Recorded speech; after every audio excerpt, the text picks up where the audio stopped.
I am Rahul Jaiswal, faculty member of English at mission institute. आइए शुरुआत करते हैं एडजेक्टिव कुछ अच्छे क्वेश्चन के साथ, और ये सारे ऐसे क्वेश्चन हैं जो एग्जाम में आ सकते हैं या एग्जाम में पूछे गए हैं। तो आज का लेक्चर बहुत ज्यादा इंटरेस्टिंग होने वाला है। आप बने रहिए, लेक्चर को आप पूरा देखिएगा और आज आप बहुत कुछ नया सीखने वाले हैं। ऑलराइट, तो ये शुरुआत करते हैं पहले क्वेश्चन के साथ। सारे क्वेश्चन इंटरेस्टिंग हैं, सारे क्वेश्चंस आपको कुछ ना कुछ सिखाएंगे और सारे क्वेश्चंस एकदम रेलिवेंट क्वेश्चंस हैं जो एग्जाम में पूछे जाते रहे हैं। ओके, तो ये शुरुआत करते हैं, मेरा टाइम लूज किए हुए। आइए पहला क्वेश्चन है स्क्रीन पर। ठीक, हाँ, क्या लिखा हुआ है, आइए पढ़ते हैं डायरेक्शन को। Find out the error in each of the following sentences if any. If there is no error your answer is no error. Okay, आप डायरेक्शंस को अच्छे से पढ़िएगा। कह रहा है कि हमारा सेंटेंस को 4 पार्ट में बांटा गया है, आपको किसी न किसी एक पार्ट में गलती मिलेगी। ओके, हाँ, अगर आपको ऐसा लगता है कि हमारे सेंटेंस में कोई गलती नहीं है तो आपका आंसर हो जाएगा नो एरर। आइए शुरुआत करते हैं। He wanted certain boy to make entry into the principal's chamber. Okay, देखो हमारे पास 2 फ्रेज होते हैं असर्टेन। ओके, आइए शुरुआत करते हैं। आज क्लास बहुत ही ज्यादा इंटरेस्टिंग होने वाली है। हमारे पास 2 फ्रेज होता है, एक होता है ए सर्टेन, ओके, एक होता है ए सर्टेन, और एक होता है द सर्टेन। द सर्टेन आपको याद रखना है, ए सर्टेन के बाद नाउन क्या आता है, नाउन हमेशा आता है सिंगुलर। राइट, आपको ए बातें याद रखनी होगी। आप पेन कॉपी लेके बैठिए, जो नए नए पॉइंट्स मिल रहे हैं आप सीखिए। सारे रेलेवेंट क्वेश्चंस हैं, सारे एग्जाम में पूछे जाने वाले क्वेश्चंस हैं। राइट, तो ए सर्टेन के बाद नाउन क्या आता है, नाउन आता है सिंगुलर। लेकिन जहां पे द सर्टेन होता है वहां पे नाउन आता है प्लूरल। अब अपने क्वेश्चन पे आ जाइए। ही वांटेड सर्टेन बॉय गलत है, यहाँ पे होना चाहिए ही वांटेड सर्टेन बॉयज। राइट, कुछ लड़कों को चाहता है कि जो क्या करें, जो राइट प्रिंसिपल के चैम्बर में जाएं। Okay, he wanted certain boys to make entry into the principal chambers हो जाएगा। यहाँ पे सर्टेन बॉयज होगा, सर्टेन बॉय नहीं होगा। गलती किस पार्ट में है, गलती बी पार्ट में है। क्यों है, इसका पूरा कॉन्सेप्ट आपको यहाँ पे समझा दिया गया है। आई होप आपको समझ में आया होगा। आइए मूव करते हैं अपने नेक्स्ट क्वेश्चन की तरफ।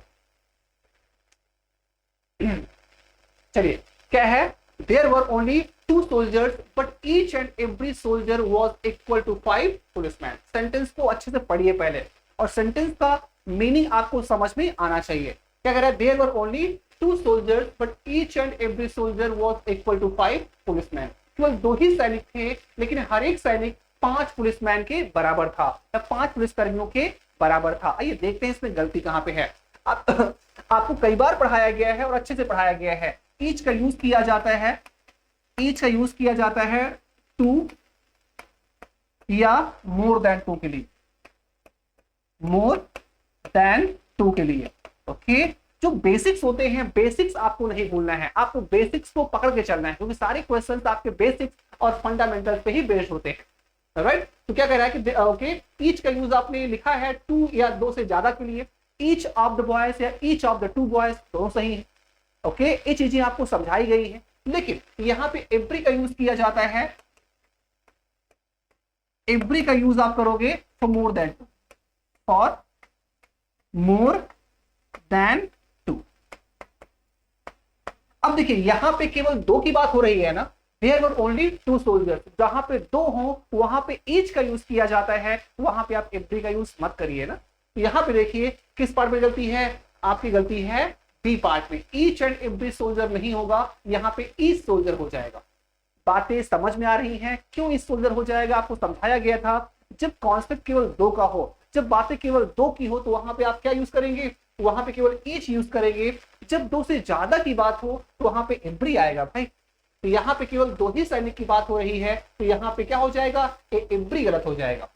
राइट, तो गलती किस पार्ट में है, गलती आपका बी पार्ट में है। क्यों गलती है, आई होप चीजें आपको समझ में आ रही होंगी। आप वीडियो को पूरा देखिएगा और हाँ, अपना फीडबैक जरूर दीजिएगा कि क्लास आपको कैसी लग रही है। और कोई चीज आपको नहीं समझ में आ रही तो आप वीडियो पे कमेंट जरूर करिएगा, ठीक है।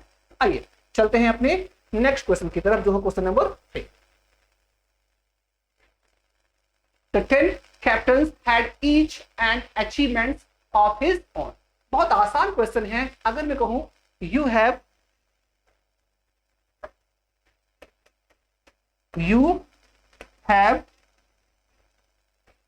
a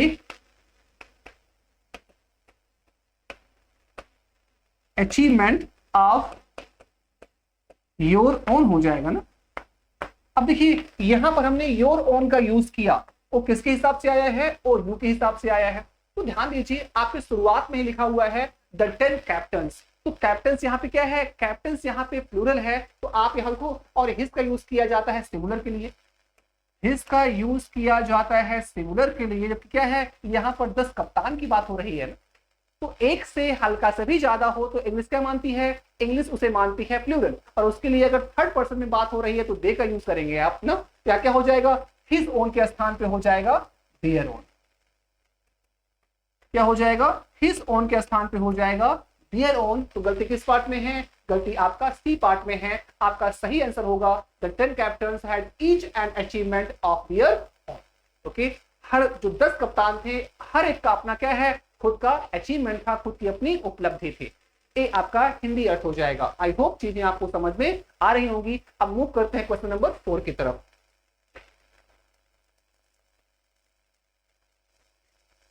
Okay? These sort of men attain worldly success by hook or by crook, so they deserve to looked down upon. Okay? इसका मतलब क्या है, इस तरह के आदमी किसी न किसी तरह से सफलता पाना चाहते हैं। इस तरह के जो इंसान होते हैं किसी न किसी तरह से सफलता पाना चाहते हैं, लेकिन ऐसे इंसान को हमेशा घटिया नजर से देखा जाना चाहिए। ऐसे इंसान ओके सम्मान के लायक नहीं होते, ये आपका मतलब है। देखो सेंटेंस बहुत आसान है, कभी क्या होता है, कभी कभी गलतियां बहुत आसान होती हैं लेकिन हमें वो हमारे नजर से क्या होती हैं, आउट हो जाती है। तो इसलिए आपको हर कॉन्सेप्ट पे पकड़ बना के रखना है। आपको जो चीजें आसान होती हैं, जो आसान चीजें होती है बहुत डाइसी होती है, बहुत खतरनाक होती हैं, उसे बच्चा हल्के में लेता है। हमने देखा है बहुत बार बच्चा गलती किया है, लिखा रहता है दीज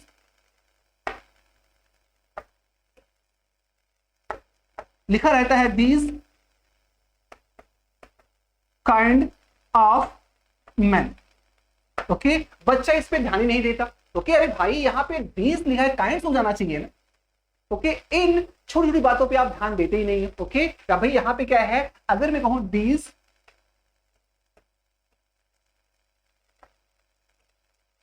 अगर मैं कहूं दीज सॉर्ट ऑफ बुक्स, भाई गलत है भाई, यहाँ पे दीज है, क्या होगा, यहाँ पे सॉर्ट हो जाएगा ना। तो ये आसान आसान चीजें कभी आप इग्नोर कर देते होते। यहाँ पहले पार्ट में दिक्कत है, यहाँ पे साफ साफ दीज लिखा हुआ है, यहाँ क्या आ जाएगा, सॉर्ट्स आ जाएगा ना। तो these sorts of men attain worldly success by hook or by crook, so they deserve to be looked down upon. यहाँ क्या हो जाएगा, these sorts हो जाएगा। ओके, ये आसान चीजें पर भी इन्हें आप हल्के में मत लीजिए, आप बराबर प्रैक्टिस करते रहिए। ओके, कहावत है practice makes a man perfect. चाहे आसान चीजें हो चाहे कठिन चीजें हो, आपको प्रैक्टिस बराबर करते रहना है, क्योंकि एक गलत क्वेश्चन आपको बाहर कर सकता है और एक सही क्वेश्चन आपको अंदर कर सकता है। राइट, आइए मूव करते हैं अपने नेक्स्ट क्वेश्चन की तरफ। हाँ, क्या है, in spite of facing much problems he did not desert the path of the honesty. बहुत ज्यादा मुसीबतें झेलने के बाद, बहुत ज्यादा मुसीबत झेलने के बाद भी वह क्या किया, वह डेविएट नहीं हुआ अपने ईमानदारी के रास्ते से। उसने ईमानदारी के रास्ते को छोड़ा नहीं। बहुत अच्छा क्वेश्चन है। अब भाई बहुत आसान है भी, आपको समझाया गया था कि मच का यूज किया, मच प्लस अनकाउंटेबल नाउन। आपको भाई यही समझाए थे ना, मच प्लस क्या हो जाएगा, अनकाउंटेबल नाउन हो जाएगा। ओके, और मेनी प्लस काउंटेबल नाउन हो जाएगा, मेनी प्लस काउंटेबल नाउन हो जाएगा। भाई ये चीजें आपको कई बार बताई गई हैं। तो मच क्या होगा, मच बॉय यहां पे गलत हो जाएगा ना, मच बॉयज ये बिल्कुल गलत है, आपको लिखना होगा मेनी बॉयज। राइट, और मेनी मिल्क यहां पे गलत है, मेनी मिल्क यहां पे गलत है, आपको लिखना होगा मच मिल्क। राइट, ये सब चीजें बेसिक में अच्छे से समझाया गया है आपको। राइट, अब यहां पे देखिए इन स्पाइट ऑफ फेसिंग, यहां पे क्या हो जाएगा, मच गलत हो जाएगा, आपको मेनी का यूज करना होगा ना। क्या हो जाएगा, in spite of facing many problems he did not desert the path of honesty. भाई कई सारी समस्याओं को झेलने के बावजूद भी उसने ईमानदारी के रास्ते को डिजर्ट नहीं किया। डिजर्ट का मतलब होता है गिव अप, डिजर्ट मींस होता है अबेंडन, इसका मतलब होता है फारसेक। राइट, ली छोड़ना, त्याग देना। राइट, ओके, तो आई होप सब सारे सेंटेंस का मतलब भी आप समझते चलिएगा। ओके, आइए क्वेश्चन नंबर 5 हमारा क्लियर हुआ। अब हम मूव करते हैं क्वेश्चन नंबर 6 की तरफ।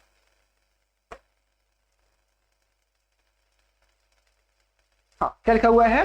Can you tell me how many eggs and milk he has brought home? क्या आप मुझे बता सकते हो कि कितने अंडे और कितना दूध वो घर लाया? बहुत आसान सवाल है, हल्का सा ध्यान देंगे आपको आंसर मिल जाएगा। यहां पे देखिए, can you tell me how many, many का तो यूज सही है, आपने मेनी का यूज सही किया है, किसके लिए किया है? एक्स के लिए किया है। अच्छा बताइए, क्या मेनी का यूज इस मिल्क के लिए हो सकता है? मेनी जस्टिफाई कर पा क्या है? मेनी जस्टिफाई कर पाएगा एक्स को, लेकिन क्या मेनी इस मिल्क को जस्टिफाई कर पाएगा? अगर मैं कहूं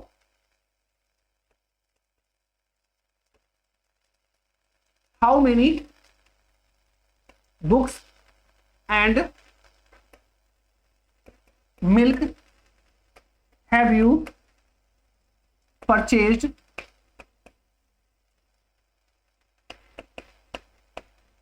फ्रॉम द मार्केट? सेंटेंस गलत हो गया भाई, आपको पढ़ने में भले सही लग रहा हो लेकिन सेंटेंस गलत है ना। हाउ मेनी बुक्स यहां होगा, how many books and milk have you purchase from the, आपने बाजार से कितने दूध और कितनी किताबें खरीदी हैं। यहां मेनी है, मेनी यहां देखो एंड क्या होता है? एंड सेम रैंक के स्ट्रक्चर को जोड़ता है। अगर इसको आपने एंड से जोड़ा है तो यहां जो क्या है, मेनी आ गया है बुक्स के लिए भी और मेनी आ गया है इस मिल्क के लिए भी, तो सेंटेंस हमारा गलत हो जाएगा ना। इसको सही कैसे किया जाए, आइए देख लेते हैं। इसको सही आप करेंगे इस तरह से,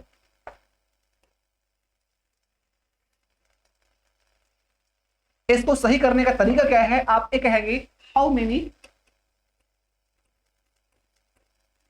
how many, how many books,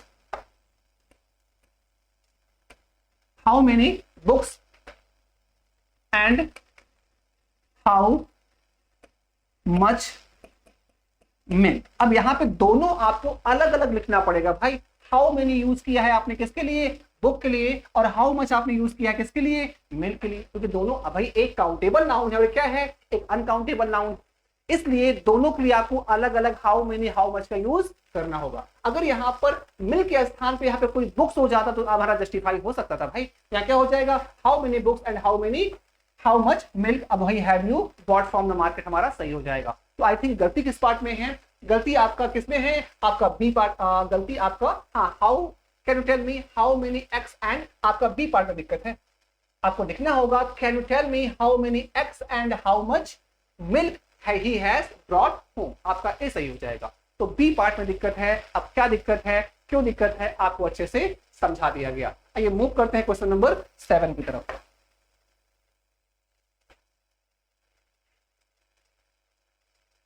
चलिए, whole the chapter of the book is full of, ठीक है, whole the chapter, okay. Whole the, एक फ्रेज होता है द होल होता है भाई, ध्यान दीजिए। हमारे पास दो फ्रेज होते हैं, ऑल के बाद जो द आता है, ऑल द चैप्टर्स होगा या द होल चैप्टर होगा। दो चीजों को आपको ध्यान में रखना है। ऑल द, जो द आएगा ऑल के बाद द आता है, ओके, और होल के पहले द आता है। इन सब चीजों को आपको ध्यान में रखना है। ऑल द बॉयज आप बोल सकते हो, तो जो द आएगा वो ऑल के बाद आएगा। The whole mango I have eaten, और जो क्या होगा, अगर होल आपने लिखा है तो द होल के पहले आएगा और द ऑल के बाद आएगा। तो यहाँ पे गलती क्या है, होल द चैप्टर गलत हो जाएगा। आपको लिखना होगा द होल चैप्टर। क्या लिखना होगा? The whole chapter. अब हमारा सेंटेंस सही हो जाएगा। तो the whole chapter of the book is full of printing errors while which are the outcome of the proof readers carelessness. Okay, इस किताब का पूरा चैप्टर क्या है, गलतियों से भरा हुआ है, और इसकी सारी जिम्मेदारी किसकी है? उस प्रूफ रीडर की लापरवाही की है। इस सेंटेंस का हमारा मतलब हो जाएगा। आई होप क्वेश्चन नंबर 7 आपको समझ में आ गया होगा। होल द चैप्टर के स्थान पे होगा द होल चैप्टर, राइट। आइए मूव करते हैं नेक्स्ट क्वेश्चन की तरफ।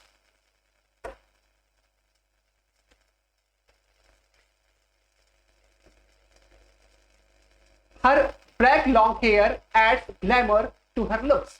उसके काले लंबे बाल क्या करते हैं, उसके पर्सनैलिटी में, उसके लुक्स में, उसके चेहरे में चार चांद लगा देते हैं। इसका मतलब है, आपको समझाया, हम शुरुआत में ही बताए थे कि अगर एडजेक्टिव ऑफ क्वालिटीज कई सारे दिए हो तो उनका क्या है, उनका एक निमोनिक्स होता है। उनका निमोनिक्स क्या होता है, ओसैस फॉर्म। क्या होता है, आपको समझाया गया था, उनका निमोनिक्स होता है ओसैस फॉर्म। ओसैस फॉर्म। ओसैस फॉर्म का मतलब क्या होता है, ओ का मतलब होता है ओपिनियन, एस का मतलब होता है साइज, ए का मतलब होता है एज, एस का मतलब होता है शेप, सी का मतलब होता है कलर, ओ का मतलब होता है ओरिजिन, और एम का मतलब होता है मटेरियल, और पी का मतलब होता है पर्पस। ये आपका निमोनिक्स है। ओ का मतलब हो जाएगा ओरिजिन, ओरिजिन मतलब ब्यूटीफुल, हैंडसम, गॉर्जियस, ये क्या है, आपके ओपिनियन बताने वाले एडजेक्टिव्स हैं। एस का मतलब हो जाएगा size, long, tail, long, tall, short, ये क्या है, ये साइज बताने वाले होते हैं। एज, ओल्ड, यंग किसमें आ जाएगा, एज में आ जाएगा। रेक्टेंगुलर, सर्कुलर किसमें आ जाएगा, शेप में आ जाएगा। ब्लैक, व्हाइट किसमें आ जाएगा, कलर में आ जाएगा। तो आपको ऐसे यूज करना है, पहले ओपिनियन आएगा, फिर साइज आएगा, फिर एज आएगा, फिर शेप आएगा। अब यहाँ पे देखिए, हम ब्लैक की बात करें तो लॉन्ग क्या है, लॉन्ग आपका किस में जाएगा, साइज में जाएगा, राइट। और ब्लैक किसमें आएगा, ब्लैक आ जाए, किसमें आ जाए, ब्लैक आ जाएगा, कलर में आ जाएगा। अब यहां देखिए, पहले क्या है, पहले साइज है और बाद में कलर है ना। साइज को आप पहले यूज करेंगे, साइज को आप पहले यूज करेंगे, और क्या करेंगे, कलर को आप बाद में यूज करेंगे।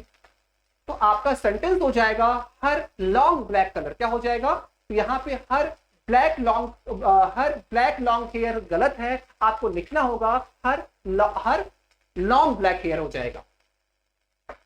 बातें आई होप समझ में आपको आ रही होंगी। ए आपका गलत है, आपको इस तरह लिखना होगा, हर लॉन्ग ब्लैक हेयर। आपका ए सही हो गया, राइट। तो गलती किस पार्ट में है, गलती आपका ए पार्ट में है। क्यों है, आपको समझा दिया गया है।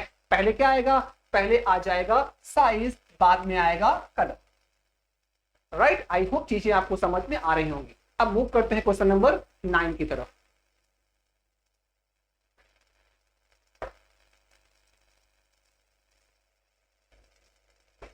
I began to tremble when I saw a sharp, long knife in my enemy's hand. I began to tremble. मैं कांपने लगा जब मैंने एक शार्प क्या होती है, मजबूत, ओके सर, पैनी, राइट, ओके, लॉन्ग नाइफ। अब बताइए इसकी गलती क्या है।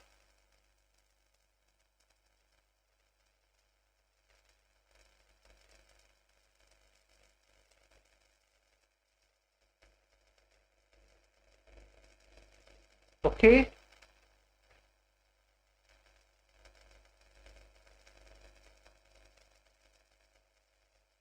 इस सेंटेंस में कोई एरर नहीं, ओके। इस सेंटेंस किस पे जाएगा, इस सेंटेंस जाएगा नो एरर। इस सेंटेंस में कोई एरर नहीं है, इस सेंटेंस को आप ले जाओगे नो एरर पे, यहां पे कोई इशू नहीं है, नो एरर हमारा आंसर हो जाए। हिंदी जानना चाहते हो तो आप जान सकते। I began to tremble when I saw a sharp long knife in my enemy's hand. जब मैंने अपने दुश्मन के हाथ में एक लंबी पैनी चाकू देखी तो मैं डर से कांपने लगा। ओके, तो this sentence goes all right, there is no problem with the sentence. Okay, that's why we can say it's free from error. ये क्या है, एरर से मुक्त है, ये आपका नो एरर है। चलिए आइए क्वेश्चन नंबर 10 की तरफ बढ़ते हैं।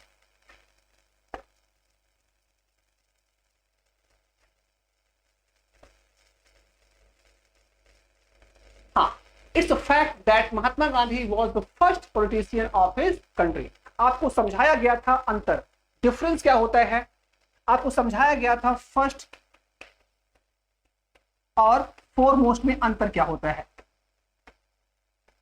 फर्स्ट मीन्स क्या होता है, फर्स्ट मीन्स होता है, फर्स्ट का यूज किया जाता है किसके लिए, फर्स्ट का यूज किया जाता है सीरीज के लिए, ऑर्डर के लिए, नंबर के लिए, पोजीशन के लिए। The first rank, the first boy, the first class. तो फर्स्ट का यूज आप करोगे सीरीज के लिए, फर्स्ट का यूज किया जाता है ऑर्डर के लिए, फर्स्ट का यूज किया जाता है नंबर के लिए, फर्स्ट का यूज किया जाता है पोजीशन के लिए, राइट। लेकिन जो फोरमोस्ट होता है इसका यूज किया जाता है इंपॉर्टेंस के लिए।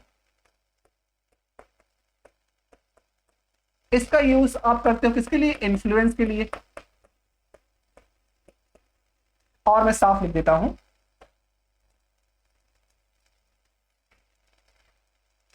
जो यहां पर फोरमोस्ट है इसका यूज आप किसके लिए करते हो? इसका यूज करते हो किसके लिए? इंपॉर्टेंस के लिए। इसका यूज आप क्या करते हो? इसका यूज आप करते हो इन्फ्लुएंस के लिए। तो बातें समझ में आ रही है ना? अब देखो यहां पर महात्मा गांधी हमारे देश के पहले तो थे नहीं पॉलिटिशियन, महात्मा गांधी से ढेर पहले भी हुए होंगे पॉलिटिशियन। तो फर्स्ट का यूज वहां करोगे जब लाइन में या सीरीज में पहले नंबर पे होते हो, तो वहां पे आप फर्स्ट का यूज करते हो। ऐसी तो बात नहीं कही जा रही, महात्मा गांधी से पहले भी कई सारे नेता आए होंगे ना, तो यहाँ पे हमें फर्स्ट की नहीं, हमें क्या जरूरत है? हमें आवश्यकता है किसकी? फॉरमोस्ट।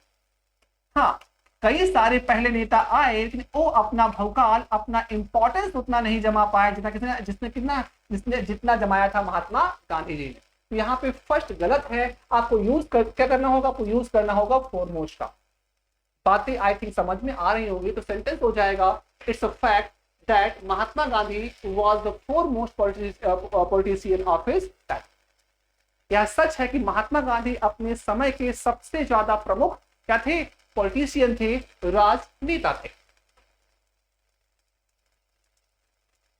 आई थिंक चीजें आपको समझ में आ रही होंगी। अब हम मूव करते हैं अपने नेक्स्ट क्वेश्चन की तरफ।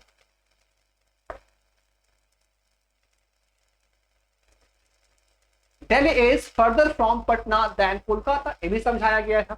हमारे पास दो चीजें होती हैं, दो बोले तो एक होता है फर्दर। फर्दर का मतलब होता है एडिशनल। क्या होता है? ये सारे बेसिक्स आपको बेहतर तरीके से समझाया गया है। ओके, हमें जितना भी आपको पढ़ाया जाएगा इससे बाहर अंग्रेजी में कुछ भी नहीं आने वाला है। राइट, आप अच्छे से प्रैक्टिस करिए, आपको सारे फुल मार्क्स आप गेन कर सकते हो, बशर्ते आप प्रैक्टिस करिए। जो चीजें आपको नहीं समझ में आती आप पूछिए। आपको समझाया गया था फर्दर, इसका मतलब होता है एडिशनल। इसे हिंदी में कहा जाता है अतिरिक्त। क्या बोलते हैं? इसे कहा जाता है अतिरिक्त। राइट, और हमारे पास एक वर्ड होता है फर्दर। एक हमारे पास वर्ड होता है फर्दर। इसका यूज हम करते हैं किसके लिए? डिस्टेंस के लिए करते हैं। इसका यूज हम डिस्टेंस के लिए करते हैं। Agra is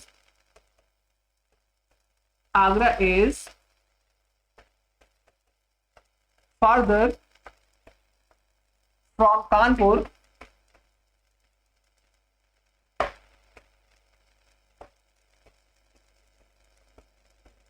then Prayagraj. Sentence सही हो गया ना? अब यहां पे डिस्टेंस की बात हो रही है, दूरी की बात हो रही है, तो यहां पे आप यूज किसका करेंगे? फर्दर का यूज करेंगे ना। आगरा ओके प्रयागराज की अपेक्षा कानपुर से ज्यादा दूर है, तो यहाँ पे डिस्टेंस की बात हो रही है, तो हमने किसका यूज किया? हमने यूज किया किसका? फर्दर का। आपने इस पे चले जाइए, यहाँ पे फर्दर का नहीं, आपको यूज किसका करना होगा? आपको यूज करना होगा फर्दर का। सेंटेंस हमारा बिल्कुल सही हो गया। आई होप चीजें आपको जरूर समझ में आ रही होंगी। हम मूव करते हैं अपने नेक्स्ट क्वेश्चन की तरफ, जो होगा question number 5।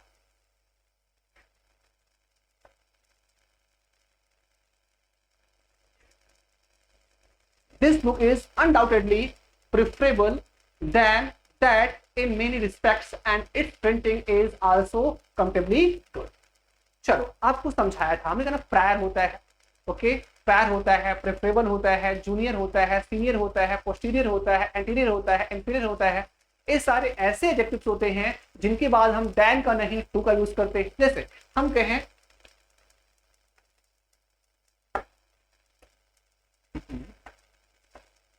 I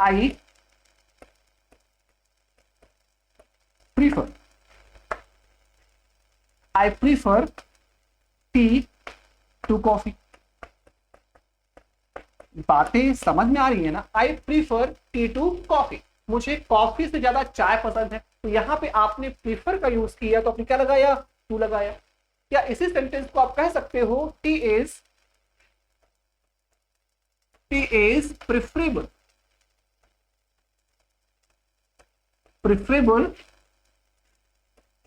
to coffee. Tea is preferable to coffee, prefer के साथ भी टू आएगा, और जो प्रिफरेबल वर्ड होता है उसके साथ भी क्या आएगा, टू आएगा।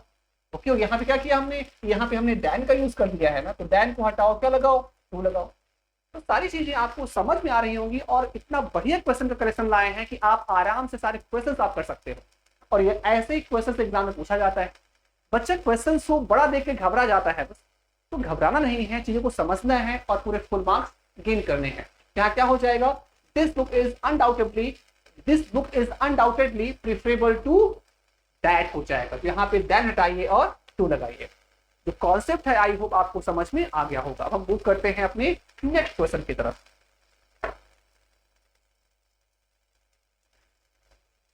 चलिए, of the two players he is the luckiest, okay, be sure, okay, निश्चिंत रहिए, दोनों प्लेयर्स में क्या है, लकीएस्ट है। आपको कई बार समझाया गया है कि हमेशा क्या होता है जब दो की बात आए, ओके,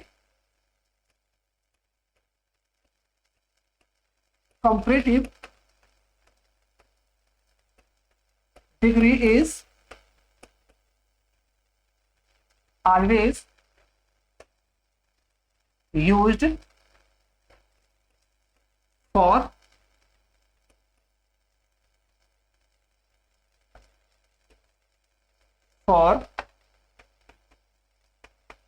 the two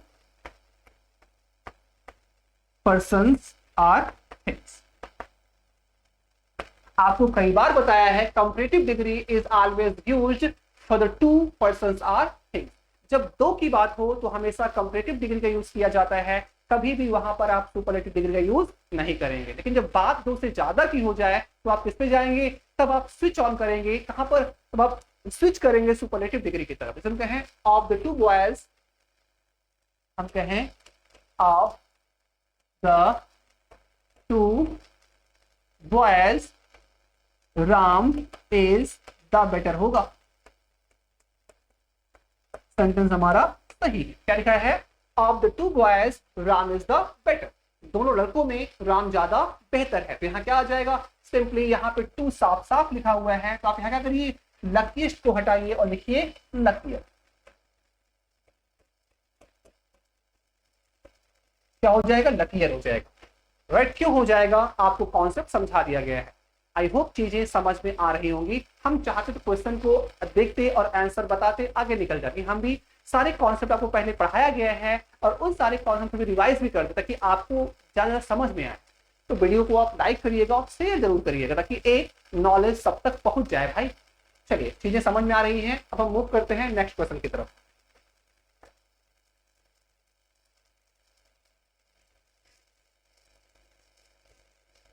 हाँ, you can trust this agency for the last news of this week. आपको समझाया गया था हमारे पास दो वर्ड्स होते हैं, एक होता है लास्ट और एक होता है लेटेस्ट।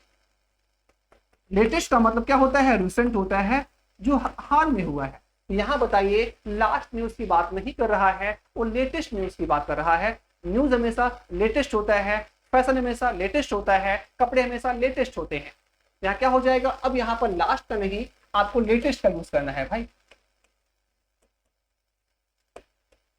आपको यूज करना है लेटेस्ट का। तो हम कह सकते हैं you can trust this agency for the latest news of this week. इस सप्ताह की लेटेस्ट या तरोताजा खबरों के लिए आप इस एजेंसी पे ट्रस्ट कर सकते हैं। ये आपका आंसर हो जाएगा। आई होप चीजें आपको समझ में आ रही होंगी। तो लास्ट और लेटेस्ट का आप इस्तेमाल अच्छे से करिएगा। राइट, द लास्ट फ्लाइट हो जाएगा, द लास्ट बॉय होगा, द लास्ट बुक होगा, द लास्ट फ्लाइट होगा, बट द लास्ट न्यूज नहीं होगा भाई।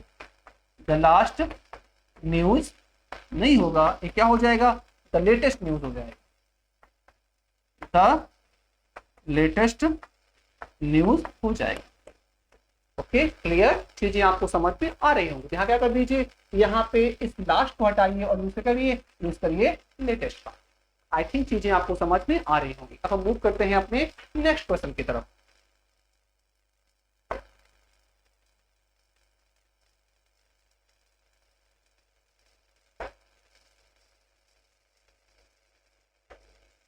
चलिए, question number 50।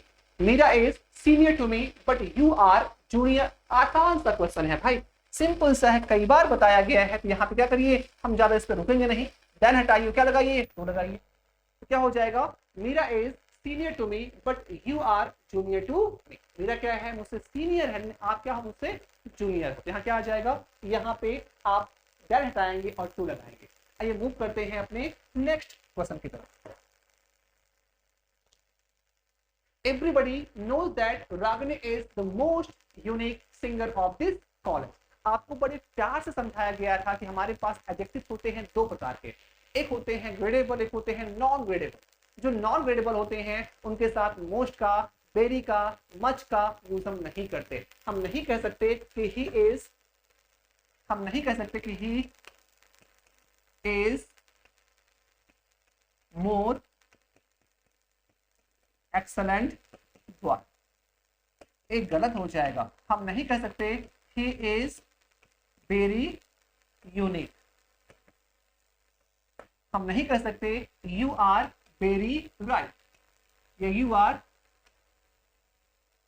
You are very right हम नहीं कह सकते भाई। यू आर वेरी राइट गलत हो जाएगा, आपका ए भी गलत है, आपका ए भी गलत है भाई। ऐसा क्यों होता है, आपको समझाया गया था कि जो जितने भी नॉन ग्रेडेबल एडजेक्टिव होते हैं उनके साथ वेरी का, मच का, मोर का, मोस्ट का यूज नहीं होता। उनकी वजह क्या है, या ए तो टॉप क्वालिटी को बताएंगे या एकदम लोएस्ट क्वालिटी को बताएंगे, ए मिड पॉइंट को नहीं बताते भाई। इनके अंदर कोई फ्लैक्चुअलिटी नहीं होती, ए टॉप को बताएंगे या लोएस्ट को बताएंगे, राइट। तो इनके साथ आप वेरी का, मच का, मोर का, मोस्ट का यूज नहीं करते आप, ठीक है। ऐसे क्या कौन कौन से एडजेक्टिव होते हैं जो आपके एग्जाम में आते हैं, हम सब कुछ लिखवाए हैं आपको, ठीक है। क्या क्या हो जाएगा, आपका बी, आपका सी पार्ट में दिक्कत है, is the most unique wrong हो जाएगा, ए मोस्ट को हटाइए, यहाँ मोस्ट का यूज गलत है। आप इतना कहिए, everybody knows that Ragini is the unique singer of this college. Unique का मतलब ही होता है सबसे अनोखा, यूनिक का मतलब होता है डिफरेंट या सबसे अनोखा। आपको मोस्ट लगाने की आवश्यकता नहीं है।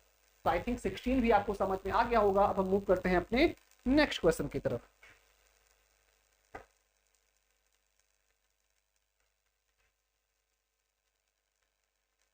चलिए 17 में क्या है, she has a remarkably lovingly appearance. अब साफ साफ यहाँ पे आइए समझते हैं, रिमार्केबली क्या है, एडवर्ब, राइट। ए क्या है आपका, ए आपका एडवर्ब है।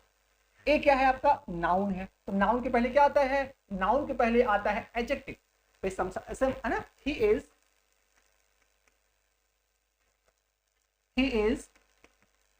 ए एक्सट्रीमली वाइज मैन। अब सेंटेंस हमारा सही हो गया। मैन क्या है, नाउन है, इससे पहले क्या आएगा, एडजेक्टिव आएगा, इससे पहले क्या आएगा, एडवर्ब आएगा। तो सीक्वेंस तो ऐसे बनता है ना, पहले एडवर्ब, फिर एडजेक्टिव, फिर नाउन। अब यहाँ पे देखिए, पहले एडवर्ब, फिर नाउन। सेंटेंस का सीक्वेंस गलत हो गया है ना। तो यहाँ पे लविंगली के स्थान पे आप क्या करिए, आप यूज करिए लवली का। क्या करिए, यहाँ पे आप एडवर्ब के स्थान पे यूज करिए लवली का, क्योंकि इसे नाउन को क्वालिफाई कराना है। तो नाउन को क्वालिफाई कराने के लिए एडजेक्टिव आता है, एडवर्ब नहीं आता। तो चीजें आपको समझ में आ रही होंगी। आप यहाँ पे क्या करिए, लविंगली के स्थान पे यूज करिए लवली का, तो ही has a remarkably lovely appearance हो जाएगा। आई थिंक चीजें आपको समझ में आ रही होंगी। अब हम मूव करते हैं अपने नेक्स्ट क्वेश्चन की तरफ, जो है क्वेश्चन नंबर 18। आइए अब चलते हैं 18 नंबर पे। क्या लिखा हुआ है, he does not have some money to buy a new X-ray okay plant so he is sunk in anxiety। Okay आइए देखते हैं इसमें गलती क्या है। पहला पार्ट क्या है, he does not have, दूसरे में क्या है, some money। आपको समझाया गया था हमारे पास दो शब्द होते हैं, एक होता है some, क्या होता है, एक होता है some और एक होता है any। क्लियर, some का यूज किया जाता है पॉजिटिव सेंटेंस में, ओके। some का हम यूज करते हैं पॉजिटिव सेंटेंस में, क्लियर। और एनी का यूज किया जाता है नेगेटिव सेंटेंस में। ये चीजें आपको बताई गई हैं। अगर मैं कहूं मेरे पास किताब खरीदने के लिए पैसे नहीं है, हम क्या कहेंगे, आई do not have any money. हम ये बोलेंगे, आई do not have any money two by a book, two by a book. यहाँ पे देखो, यहाँ पे क्या आया है, यहाँ पे एनी आया है। हम चाह के भी यहाँ पे सम का यूज नहीं कर पाएंगे। वजह क्या है, सेंटेंस हमारा निगेटिव है। और हाँ, अगर पॉजिटिव सेंटेंस होता तो हम सम का यूज करते, हम एनी का यूज ना करते। तो बेसिक चीजें आपको दिमाग में रखनी है। क्वेश्चन आसान है, आपको इतना ही करना है, जहां पे सम लिखा है वहां पे आप यूज करिए एनी का। तो आप एक कह दीजिए, he does not have any money to buy a new X ray plant, so he is sunk in anxiety।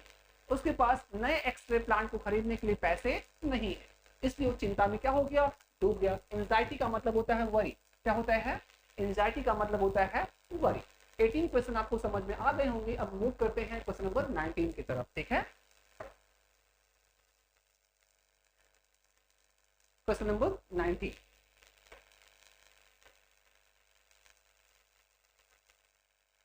क्या लिखा हुआ है, आइए इसको इरेज कर देते हैं।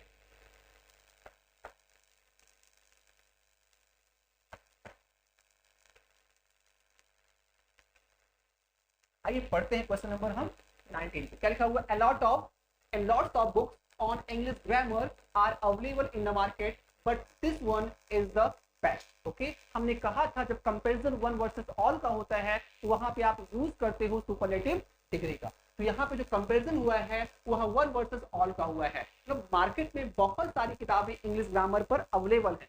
ये कह रहा है कि मार्केट में बहुत सारी किताबें इंग्लिश ग्रामर पर अवेलेबल है, लेकिन जो यह किताब है ये क्या है, सबसे ज्यादा अच्छी है। तो यहाँ पे हमने क्या यूज किया, यहाँ पे हमने बेस्ट का यूज किया। इसमें कोई दिक्कत नहीं है, बेस्ट यहाँ पे सही है। तो गलती इस पार्ट में नहीं, गलती किस पार्ट में है, गलती बहुत छोटी सी है। हमने कहा था ए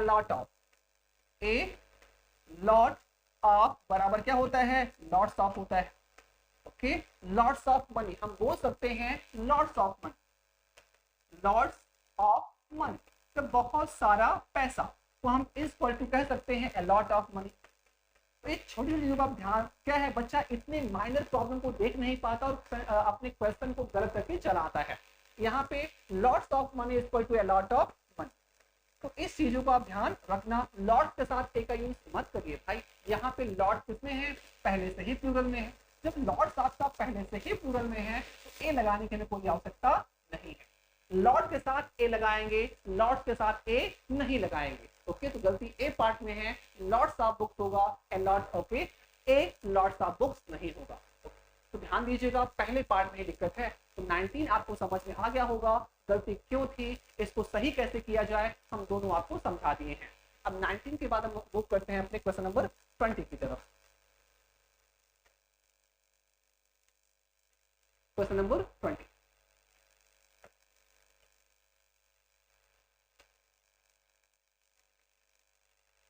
क्या लिखा हुआ है, आइए पढ़ लेते हैं। Much to his fortune he married a girl who was more tall and lovelier than her elder sister। आइए समझते हैं। हमने कहा था ना कि टॉल का अपना कंपैरेटिव डिग्री क्या होता है, टॉलर होता है। तो जिसका अपना कंपैरेटिव डिग्री बन जाता है उनके साथ हम मोर का यूज नहीं करते भाई। अगर मैं कहूं you are taller than I और you are more tall than I, तो यहां पर आपका जो सेकंड सेंटेंस है वो गलत हो जाएगा। आप जो पहला सेंटेंस है वो सही हो जाएगा। वजह क्या है, टॉल टॉलर टॉलेस्ट होता है, टॉल मोर टॉल और मोर टॉलेस्ट नहीं होता भाई। तो यहाँ पे अपने सेंटेंस पे आइए, much to his fortune he married a girl who was more tall, गलत हो जाएगा। आपको सिंपली यूज करना होगा किसका, टॉलर का। तो टॉलर एंड लवली, इतना आपको समझ में आ गया होगा। तो गलती किस पार्ट में है, गलती आपका सी पार्ट में है। तो मोर टॉलर के स्थान पे आप यूज करिए टॉलर का। क्लियर, क्वेश्चन नंबर 20 आपको समझ में आया होगा। अब हम मूव करते हैं 21 की तरफ। 21 आपके सामने है, आप एक बार इसको पढ़ भी सकते हैं। पहले इत्मीनान से क्वेश्चन को पढ़ा करिए, जल्दबाजी मत दिखाइए। ओके, सीखते समय आप बिल्कुल रिलैक्स रहिए, आप जल्दबाजी मत करिए। तुम जितना ज्यादा आप रिलैक्स रहेंगे उतना अच्छा परफॉर्म करके आएंगे। सेंटेंस आपके सामने है, he often tells us that he does not like anything more than sleeping peacefully। क्या लिखा है, he often tells us that he does not like anything more than sleeping peacefully?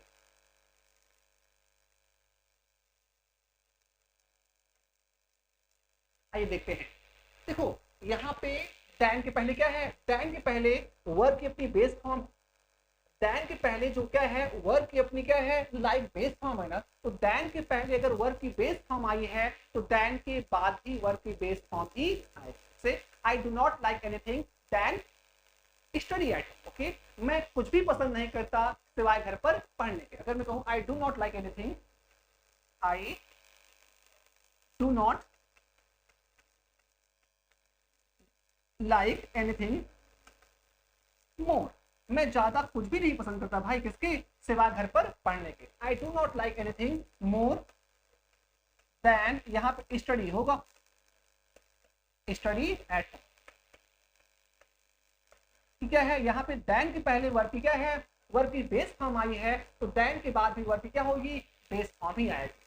तो ए पार्ट में कोई दिक्कत नहीं है, बी पार्ट में कोई दिक्कत नहीं है, इवन सी पार्ट में कोई दिक्कत नहीं है, आपके डी पार्ट में दिक्कत है। यहाँ स्लीपिंग क्या है, स्लीपिंग के स्थान पर लिखिए स्लीप, ओके। तो आपका सेंटेंस बन जाएगा he often tells us that he does not like anything more than, okay, sleep peacefully। बातें आपको सब कुछ समझ में आ रही होंगी। आई थिंक 21 समझ में आ गया होगा। मूव करते हैं 22 की तरफ।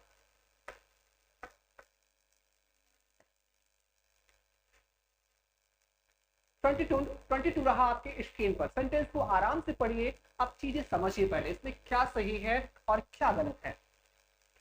आई थिंक चीजें आपको अच्छे से पढ़ाई गई हैं, गलती आपको समझ में आ रही होगी। अगर नहीं भी समझ में आए तो हम समझा देंगे।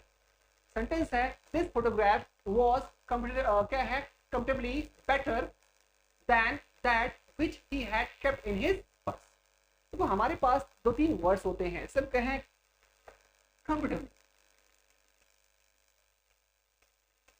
कंपेरेबली,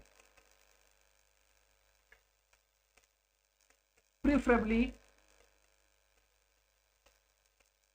ध्यान दीजिए, आपका क्या है कंपेरेबली है, प्रेफरेबली है, इनके साथ कभी भी दैन का यूज मत करिएगा, या इनके साथ हमेशा पॉजिटिव डिग्री लगाइए। ये बातें आप दिमाग में रखिए। हमारे पास 2 शब्द हैं, ओके, एक है क्या, एक है कंपेरेबली, एक क्या है प्रेफरेबली। इनके साथ हमेशा पॉजिटिव डिग्री आती है। ध्यान दीजिए, इनके साथ हमेशा क्या आती है, इनके साथ हमेशा पॉजिटिव डिग्री का यूज किया करिए। इनके साथ कंपेरेटिव डिग्री क्या होता है, गलत माना जाता है। अब हमें और भी देखना है। अब यहाँ पे कंपेयर भी किया गया है इस फोटोग्राफ से, और इस फोटोग्राफ से आप कंपेयर भी किए हैं। आप जब कंपेयर करोगे तो आपको कंपेयर करने के लिए यूज करना ही होगा कंपेरेटिव डिग्री का। आपको कंपेरेटिव डिग्री का यूज करना ही है अगर आपने 2 चीजों में कंपेयर किया है। और हमने कहा कि अगर आपके पास ए शब्द आ जाए और ए शब्द आ जाए तो आप यूज भी नहीं करोगे, तो सेंटेंस सही कैसे किया जाए भाई। तो आसान तरीका है, एक काम करो, आप इसको हटा दो। ये जो वर्ड है आपके पास कंपेरेटिवली, इसको हटा दीजिए, और यहाँ पे आप चाहिए तो कुछ मत लिखिए, या आप चाहो तो मत लिख सकते हो। आप चाहो तो यहाँ पे मत लिख दो, या चाहो तो इस वर्ड को ही आप हटा दीजिए। इनके साथ हमेशा पॉजिटिव डिग्री आता है। ही इज प्रेफरेबली गुड हो जाएगा, ही इज प्रेफरेबली बेटर गलत है भाई। ओके, तो यहाँ पे आप सिंपल सा तरीका है कि आप इस वर्ड को हटा दीजिए, आप चाहो तो आप मत लगा दो। इन सब चीजों को आप गांठ बांध के रखिए, एग्जाम में यहीं से प्रश्न आते हैं। एक कंफ्यूजिंग होते हैं, बच्चा कंफ्यूज हो जाता है अक्सर। ओके, आई होप चीजें आपको सब हम नहीं कह सकते he is preferably better, he is preferably better. Sentence क्या है, गलत। गलत क्या है, हमने बताया ना कि प्रेफरेबली हो गया, कंपेरेबली हो गया, इनके साथ हम क्या करते हैं, इनके साथ हम पॉजिटिव डिग्री लगाते हैं। तो ये सेंटेंस गलत हो जाएगा। आपको लिखना होगा he is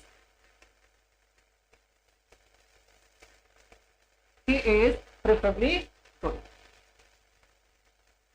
That's it। क्या होगा, he is preferably good। तो गलती किस पार्ट में है, डी पार्ट में है। आइए मूव करते हैं क्वेश्चन नंबर 23 की तरफ। 23 ये रहा 23 आपके सामने।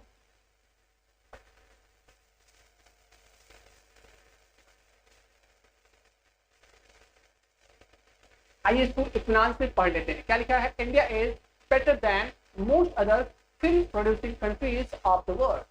सेंटेंस को आराम से पढ़िए, क्या लिखा हुआ है? India is better than most other film producing countries of the world.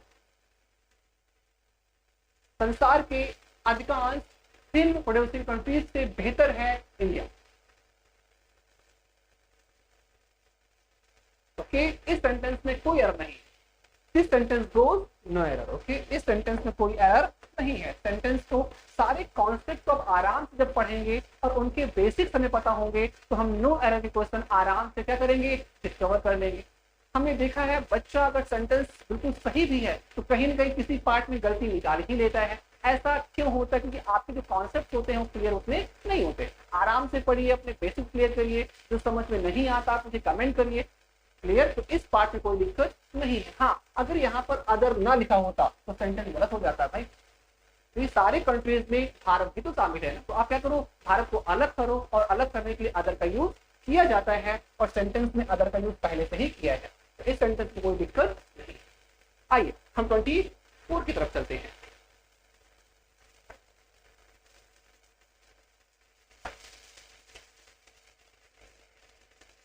ध्यान से पढ़ लीजिए इसको। क्या लिखा है?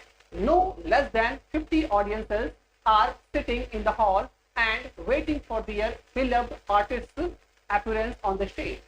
कम से कम 50 ऑडियंस बैठी हुई है और अपने आर्टिस्ट का बेसब्री से इंतजार कर रही है। हमने समझाया था जब काउंटेबल नाउन आता है तो काउंटेबल नाउन के साथ यूज किया जाता है फ्यू का। ये तो बड़ा बेसिक क्वेश्चन है। काउंटेबल नाउन के साथ यूज किया जाता है फ्यू का और अनकाउंटेबल नाउन के साथ यूज किया जाता है लिटिल का। बातें समझ में आ रही हैं? फ्यू का कंपैरेटिव डिग्री क्या होता है? फ्यू का कंपैरेटिव डिग्री हो जाता है फीवर। और लिटिल का क्या होता है? लिटिल का कंपैरेटिव हो जाता है लेस। और यहाँ पे साफ साफ है 50 ऑडियंसेस। साफ साफ ये आपको काउंटेबल नाउन की ओर इशारा कर रहा है, तो इसलिए वहां पर लेस के स्थान पे हो जाएगा फीवर। लेस को हटाइए और क्या करिए? यूज करिए फीवर का। तो नो फीवर देन 50 ऑडियंसेस हो जाएगा। ठीक है, क्यों हो जाएगा? बहुत आसान प्रश्न है भाई। काउंटेबल नाउन है तो यूज करिए फ्यू का और यहाँ पर कंपैरेटिव डिग्री है, देन लगा हुआ है तो क्या हो जाएगा? फ्यू का कंपैरेटिव क्या होता है? फीवर होता है। इतना क्लियर? आई होप ये चीजें आपको समझ में आ गई होंगी। आइए मूव करते हैं क्वेश्चन नंबर 24 की तरफ।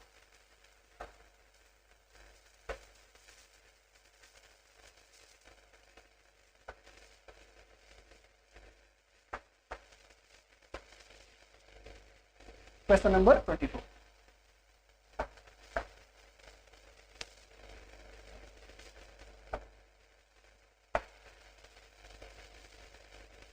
चलो 24 क्या है? India is for better than any other metropolis of Pakistan.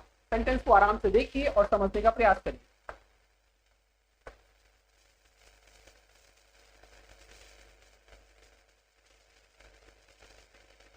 Delhi is far better than any other metropolis. Okay, metropolis का मतलब होता है महाशहर। क्या होता है? मुंबई वगैरह क्या है? मेट्रोपोलिस है। ठीक है,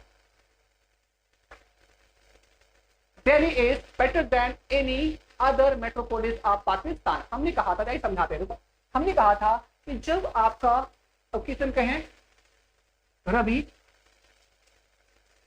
इज बेटर,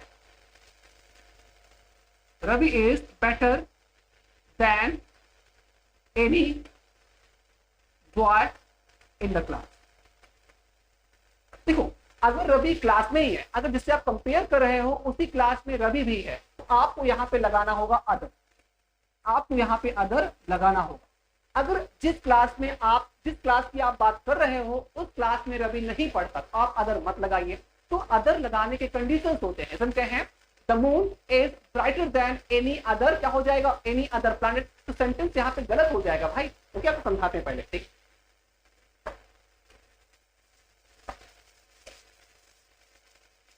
अगर मैं कहूं मून इज बेटर देन, यहाँ पे आ जाएगा the moon is better than any other planet in the solar system. हमारा सेंटेंस गलत है। गलत होने की वजह क्या है कि जो आपका मून है एक प्लैनेट नहीं है। मून क्या होता है? एक सैटेलाइट। क्या होता है? मून एक सैटेलाइट होता है भाई। मून एक उपग्रह है, मून एक ग्रह नहीं है।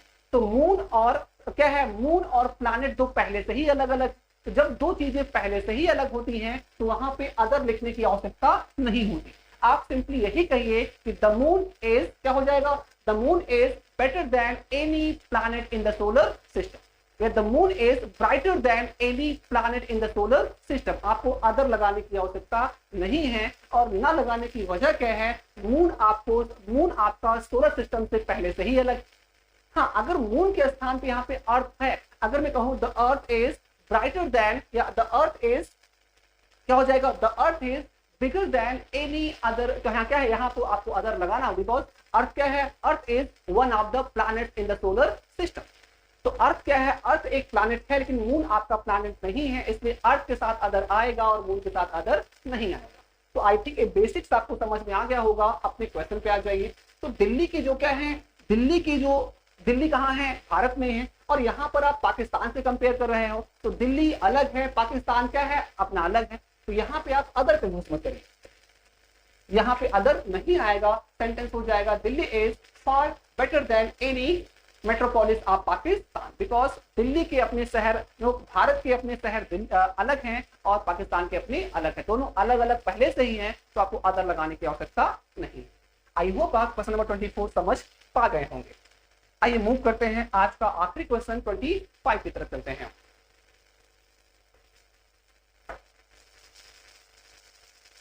क्वेश्चन नंबर 25 ये रहा आपके सामने।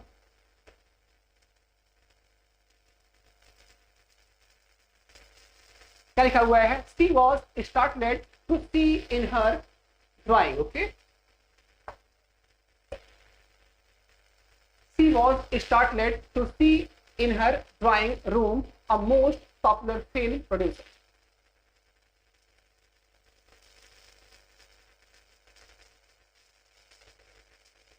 सेंटेंस को पढ़िए और समझिए।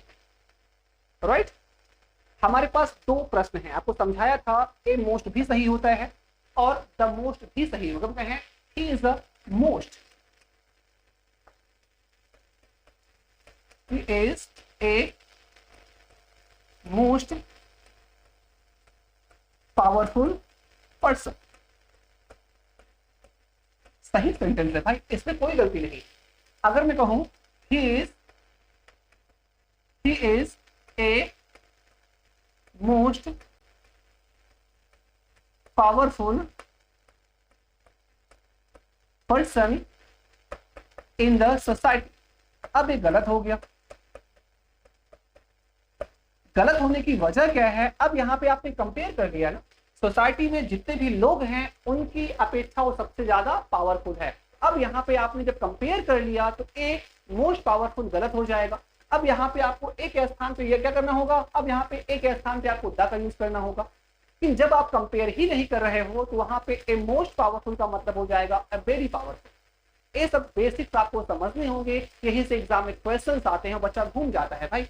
यहाँ पे ए मोस्ट पावरफुल सही है, वजह क्या है? यहाँ पे ए मोस्ट पावरफुल का मतलब वेरी से है, तो ए मोस्ट पावरफुल बराबर ए वेरी पावरफुल। हम सिंपली कह सकते हैं he is a very powerful person, क्योंकि यहाँ पे हम कंपेयर नहीं कर रहे हैं तो वहां पे ए मोस्ट पावरफुल को जस्टिफाई कर दिया जाएगा। लेकिन यहाँ पे देखिए, यहाँ पे आपने सोसाइटी में रहने वाले बाकी व्यक्तियों से आपने इसको कंपेयर कर दिया, इससे क्या हो गया? गलत हो गया। इसका सही कैसे होगा? इसको सही करोगे आप वही लिखकर, ही इज द, आप यहाँ पे द लिखिए, आपको लिखना होगा he is the most powerful person in the society. अब यहां पर आप द लिखेंगे, वजह क्या है कि अब आप कंपेयर कर रहे हैं। अपने क्वेश्चन पे आ जाइए। हमारा क्वेश्चन अब यहाँ पे किसी से कंपेयर नहीं कर रहा है भाई, वो यही कह रहा है she was startled to see in her drawing room a most popular film producer. यहाँ पे ए मोस्ट का मतलब किससे है? ए मोस्ट का मतलब वेरी से है। इस सेंटेंस में कोई एरर नहीं है, इस सेंटेंस जाएगा हमारा नो एरर पे। तो आई होप ये क्लास आपको जरूर अच्छी लगी होगी, आपने बहुत कुछ नया सीखा होगा। ओके, अगर क्लास अच्छी लगी हो तो हमारे इस वीडियो को लाइक करिए, शेयर करिए और इसके साथ हमारा क्या है, हमारे चैनल को आप सब्सक्राइब करिए। राइट, और हाँ, अगर आप यूट्यूब के हमारे बेल आइकन को नहीं दबाएं तो आप प्रेस करिए ताकि वीडियो की सारी नोटिफिकेशन आपको बराबर मिलती रहे। तो आज के लिए इतना ही, मिलते हैं कुछ अच्छे लेक्चर के साथ कल इसी समय। Till then, bye, take care.